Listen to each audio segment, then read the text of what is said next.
Guys so जैसा कि हमने लास्ट एपिसोड में देखा था कि फेंगियन ने त्यान छोड़ दिया होता है और वो खुद ही आके उसकी गद्दी के ऊपर बैठ चुकी थी। लास्ट में मास्टर ली भी वहां पे आए थे जो कि उसको कह रहे होते हैं कि तुम हमें वो मिथिकल बीस्ट दे दो और उसके बाद हम तुमसे कोई भी दुश्मनी नहीं रखने वाले।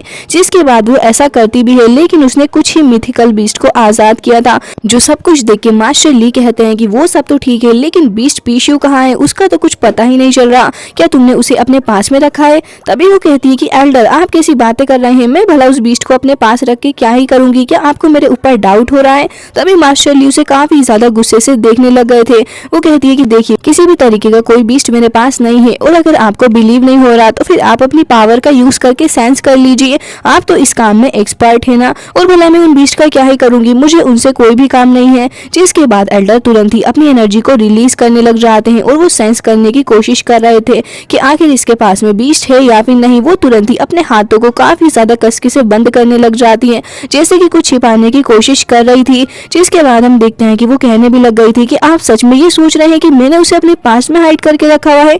मुझे यकीन नहीं होता कि इतने अच्छे काम करने के बावजूद भी मेरे ऊपर लोग शक कैसे कर लेते हैं। मन ही मन कह रहे थे कि मुझे बहुत अच्छे से पता है कि तुम कितने अच्छे अच्छे काम कर चुकी हो। जिसके बाद वो तुरंत ही अपने ऑरा को खत्म करते हैं और उन्हें बिलीव हो जाता है कि सच में फेंगे के पास में किसी तरीके का कोई बीस्ट नहीं है। और वो कहते हैं कि अब जब तुम्हारे पास में वो पीसीयू बीस्ट है ही नहीं तो फिर मैं भी यहाँ से जा रहा हूँ। लेकिन हाँ, अगर मुझे किसी से ये बात पता चली कि तुमने उस बीस्ट को मुझसे छिपाया है तो फिर मैं तुम्हारी जान ले लूंगा। तभी वो कहती है कि ऐसा कभी भी नहीं होगा क्योंकि मेरे पास में बीस्ट है ही नहीं। जिसके बाद मास्टर भी वहां से चले जाते हैं और फिर वो चैन की सांस लेते हुए उन्हें काफी ज्यादा गुस्से से देखती है। सीन कट होता है और हम देखते हैं कि मास्टर ली हील करने की कोशिश कर रहे होते हैं जिंगयू को, साथ साथ वहाँ पे उसकी फ्रेंड और साथ साथ शिंगयुआन भी खड़े होते हैं जो कि काफी ज्यादा परेशान लग रहे थे जिंगयू के लिए। तभी वो कहती है कि सीनियर मुझे लगता है कि अब मुझे यहाँ से चले जाना चाहिए। तभी यारान कहती है कि तुम यहाँ से कहाँ जा रही हो और साथ साथ मास्टर भी कहते हैं कि हाँ तुम कहाँ जा रही हो।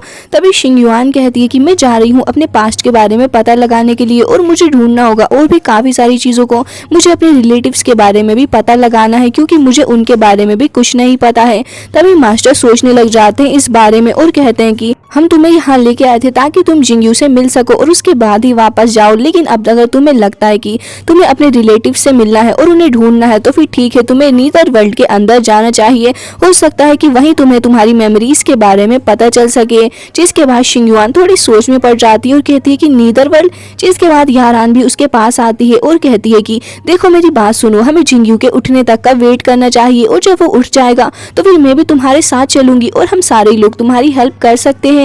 जिसके बाद शिंगयुआन कहती है कि देखो वो कोमा में है और मुझे नहीं पता कि वो कब होश में आएगा और उसके साथ साथ मैं चाहती हूँ कि मैं अकेले ही यहाँ से चली जाऊँ, मुझे तुम्हारी हेल्प की जरूरत नहीं है और अच्छा ही होगा कि तुम लोग यहाँ पे रुको। जिसके बाद यारान थोड़ी सैड हो जाती है और कहती है कि अगर ऐसी बात है तो फिर ठीक है, मैं तुम्हें ज्यादा फोर्स नहीं करूंगी सब के लिए। जिसके बाद हम देखते हैं कि शिंगयुआन वहां से चली जाती है और यारान उसको खड़े होकर देख रही थी। सीन कट होता है और हम देखते हैं एल्डर मास्टर जो बैठे हुए होते हैं और रोमांस करने की फिराक में थे। तभी वहां पे एक बंदा भागते भागते आता है और यहाँ पे मास्टर को बहुत ही ज्यादा गुस्सा आ गया था उसके ऊपर और कहते हैं कि आखिर तुम्हें क्या काम है। जिसके बाद वो कहता है कि प्लीज मुझे माफ कर दीजिए कि मैंने इस वक्त आके आपको डिस्टर्ब किया है, लेकिन मैं आपको सिर्फ इतना ही बताना चाहता हूँ कि हमें हमारे सोर्सेज के थ्रू ये न्यूज मिली है कि त्यान शुआन मारी जा चुकी है और उसे किसी और ने नहीं बल्कि जिंगयू ने मारा है। ये सुनते ही वो खड़े हो जाते हैं और कहते हैं कि क्या सच में? मुझे बिलीव नहीं हो रहा, चलो मुझे आगे की बात बताओ कि आखिर हुआ क्या। जिसके बाद वो कहता है कि आपको तो पता ही है कि त्यान शुआन कितनी ज्यादा पावरफुल है,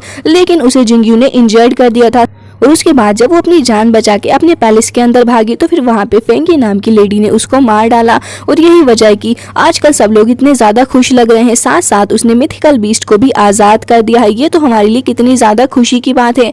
ये सुनते ही एल्डर काफी ज्यादा खुश होते हैं और कहते हैं कि मुझे पूरा भरोसा था कि ये सब कुछ जिंगयू कर ही डालेगा। जिसके बाद वो लड़का भी काफी ज्यादा खुश होता है और कहता है कि वाकई में जिंगयू ग्रेट है। तभी हम देखते हैं कि वो लेडी जो वहाँ पे बैठी हुई थी वो कहने लग जाती है कि अगर ऐसी बात है तो फिर ये अच्छी बात है, लेकिन हमें और भी काफी सारे मिथिकल बीस्ट के बारे में जानना होगा। तभी वहाँ पे एल्डर कहते हैं कि ऐसा करो, तुम जाओ और सबसे पहले जिंगयू को ढूंढ के लेके आओ। अभी वो भागते हुए वहां से चला जाता है जिंगयू के बारे में पता लगाने के लिए। सीन कट होता है और हम देखते हैं एक एरिना के अंदर जहाँ पे एक एल्डर मास्टर एंटर करते हैं और वो देखने में थोड़े बहुत भयंकर से भी लग रहे थे।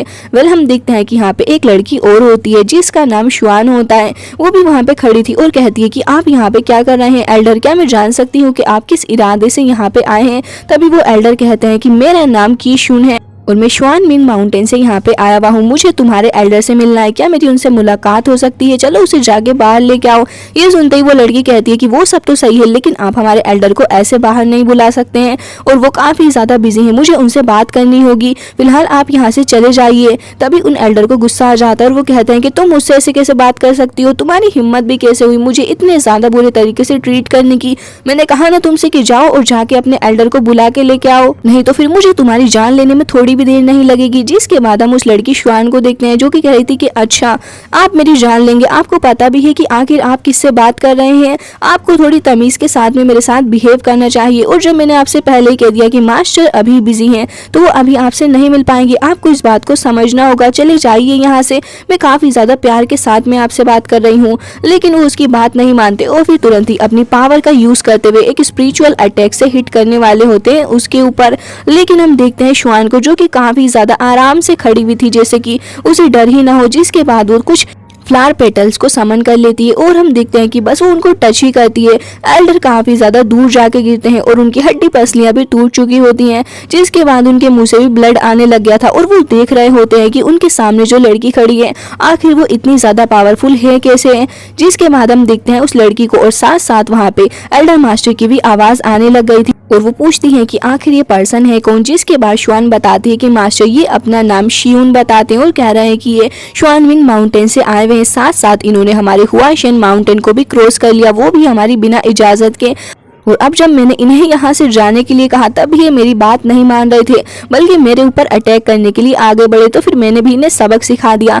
उम्मीद है कि आप मेरी इन बातों पे गुस्सा नहीं करेंगी। जिसके बाद हम देखते हैं कि वो मिस्टीरियस वॉइस उस ओल्ड मैन को वहां से जाने के लिए कहती है। जिसके बाद श्वान पलट गई थी और अपनी पावर रिलीज करते हुए उस एल्डर मैन को देखने लग जाती है। वो अपनी पावर से एक बार फिर से उसके ऊपर अटैक कर देती, इतना ज्यादा पावरफुल था कि देखने पर लग रहा था कि शायद से अब वो एल्डर मैन बचने नहीं वाले। और इसी के साथ ये एपिसोड हो जाता है एंड आई होप आपको अच्छा लगा होगा।